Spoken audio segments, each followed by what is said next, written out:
Hello అండి, అందరూ ఎలా ఉన్నారు? ఈరోజు నేను చెప్పబోయే రెసిపీ డ్రై ఫ్రూట్ లడ్డు అండి. ఎలా చేయాలో చూపిస్తాను చూడండి. ముందుగా ఒక మిక్సీ జార్ తీసుకొని దాంట్లో సీడ్లెస్ డేట్స్ మీకు ఎంత కావాలో అవి తీసుకొని వాటర్ వేయకుండా మిక్సీ చేసుకోండి. బరకగా చేసుకున్న తర్వాత పక్కన పెట్టండి. ఈలోగా స్టవ్ మీద ఒక ఫ్రై పాన్ తీసుకొని 2 స్పూన్స్ నెయ్యి వేసి దాంట్లో కాజుని ముక్కలుగా కట్ చేసుకొని వేసుకొని 2 మినిట్స్ ఫ్రై చేయండి. ఫ్రై చేసిన తర్వాత బాదం పిస్తా కూడా వేసి లైట్గా ఫ్రై చేయండి.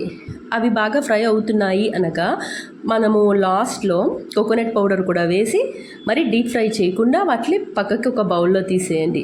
అదే ఫ్రై ప్యాన్లో కొంచెం నెయ్యి వేసి దాంట్లో ఆల్రెడీ మనం మిక్సీ చేసి పెట్టుకున్న డేట్స్ని వేసి బాగా దగ్గరగా అయ్యే వరకు వాటర్ లేకుండా చూసుకొని మనం ఆల్రెడీ ఫ్రై చేసుకున్న వాటిల్లో వేసేయండి. వేసిన 3 మినిట్స్ తర్వాత వాటికి చేతికి నెయ్యి అంటించుకొని వాటిని ఉండలుగా చుట్టేసుకోండి. అంతే, చాలా సింపుల్గా ఉంటుంది, చాలా టేస్టీగా ఉంటుంది. మా వీడియో మీకు నచ్చితే సబ్స్క్రైబ్ చేసుకోండి, అలాగే లైక్ చేయండి ప్లీజ్.